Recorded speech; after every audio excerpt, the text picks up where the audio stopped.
Welcome back guys to another explanation of sequence. तो chapter की शुरुआत होती है। दुकानदार कहता है लू युआन देखो मैं तुम्हारे लिए क्या लाया हूँ। लू युआन कहता है आपका शुक्रिया, जब आप हमारे लिए वांग कोंग यान से बात की थी, लेकिन सुबह सुबह उठना मेरे स्वभाव में नहीं है। सिस्टर शायू कहती है जल्दी उठो लू युआन, अगर तुम रोज 15 मिनट पहले उठोगे तो तुम साल के 90 घंटे बचा सकते हो और उसे तुम अपनी मनपसंद चीज कर सकते हो। बताओ तुम्हारी मनपसंद चीज क्या है जो तुम रोज करोगे? सोना ही है जो मैं सबसे ज्यादा पसंद करता हूँ। तुम तो मुझे तुम्हारे भाई से भी ज्यादा परेशान करते हो। अब जब हमारी जिंदगी अच्छी हो रही है तो मेरा भाई मेरे साथ नहीं है। सिस्टर शायू भी उसे देखती है। दुकानदार कहता है लो तुम दोनों ये खा लो। तभी लू युआन कहता है अंकल फ्यू गई, आपको स्वीट पोटैटो इतने अच्छे क्यों लगते हैं? आप इसे रोज खाते हैं। तो दुकानदार उससे बताता है जब मैं स्ट्रॉन्गहोल्ड 107 के बाहर रहता था तब मैं बच्चा था, तो मेरे पापा हमारे रिश्तेदारों पर निर्भर थे और उस समय जंगल इतने खतरनाक नहीं थे और तभी हमें 2 स्वीट पोटैटो मिले थे और मेरे पापा ने उन्हें पकाया था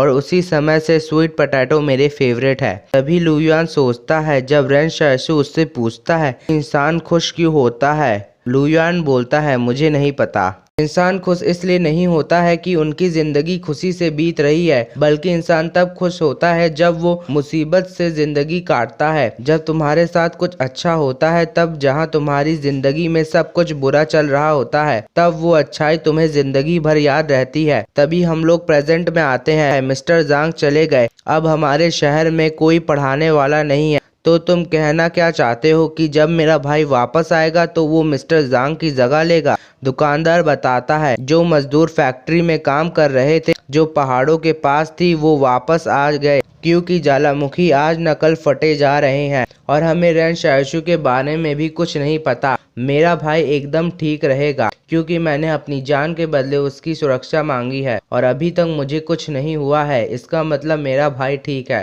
मैं आपको कुछ याद दिलाना चाहता हूँ, लू युआन भी एक सुपर ह्यूमन है जिसकी पावर इच्छा मांगनी है, लेकिन इसका साइड इफेक्ट भी है। जितनी बड़ी वो इच्छा मांगेगा उतना ही वो बीमार पड़ेगा।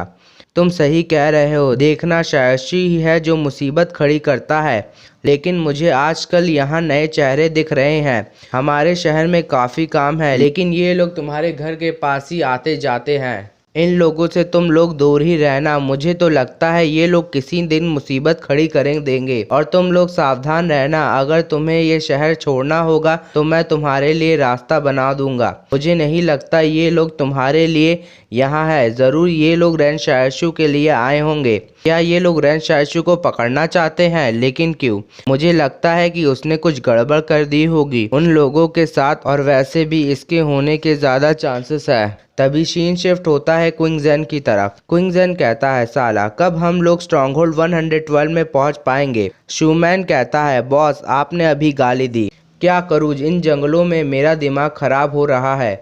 तभी सीन शिफ्ट होता है एक लड़के पे जिसके दोस्त पे इंसानी चेहरे वाली मकड़ी ने हमला कर दिया होता है और वो ये सारी चीजें एक सोल्जर को बता रहा होता है। वो उसे धक्का देकर कहता है मेरा टाइम बर्बाद मत करो, यहाँ से वो पहाड़ काफी दूर है। तभी शायशू अपने घर आ जाता है और दरवाजा खोलकर अंदर आता है। लू युआन कहता है भैया आप आ गए, अपना सामान जल्दी बांधो और हाँ तुम यहीं रुकोगे जब तक हम यहाँ से निकल नहीं जाते। दुकानदार कहता है क्या तुम लोग जा रहे हो? काफी सारे लोग तुम्हारा इंतजार कर रहे हैं, तुम तो अकेले निकल सकते हो लेकिन इन दोनों का क्या? शायशू कहता है ये लोग एक बार मुझे रोक के तो देखे। दुकानदार बताता है क्विंग के लोग तुम्हें कुछ नहीं करेंगे क्योंकि तुम मिस्टर जांग के दोस्त हो। हाँ तो उससे क्या, मैं क्विंग कंसोर्टियम के वजह से नहीं भाग रहा हूँ। वजह यह है कि काफी सारे मॉन्स्टर्स यहाँ आ रहे हैं। तुमने तो उन कीड़ों के बारे में सुना ही होगा, वो काफी सारे हैं लेकिन वो कीड़े तो बस शुरुआत है। तभी दुकानदार उसका पैर पकड़ लेता है और कहता है तुम लोग तो यहाँ से भाग जाओगे, मुझे कुछ टाइम दे दो मेरे बच्चों को लाने का और मैं भी तुम्हारे साथ भाग जाऊंगा। क्या तुम मेरे साथ आओगे? लेकिन तुम्हारा सारा बिजनेस यहाँ पे है, तब भी तुम हमारे साथ आओगे? वीडियो